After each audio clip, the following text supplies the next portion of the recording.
pangako ng Diyos sa Biblia, ililigtas ko ang aking bayan sa lupain silanganan.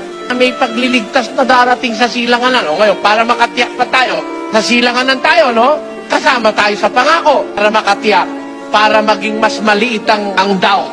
Anong klaseng lupain sa silanganan? Ganyan sa Isaiah. Kaya't luwalhatiin ninyo ang Panginoon sa silanganan, sa makatwid bagay ang pangalan ng Panginoon, Diyos ng Israel, sa mga pulo ng dagat.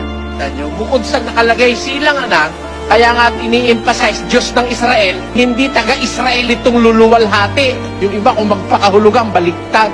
Yan sa Israel yan. Hindi nga sa Israel yan eh. Kaya liwa-liwanag dinidefine eh. Luwalhatiin niyo ang Panginoon sa silanganan. Sa makatwid bagay ang pangalan ng Diyos ng Israel. Saan? Sa mga pulo ng dagat. Ang Israel ba'y pulo ng dagat? No, hindi pulo ng dagat ang Israel.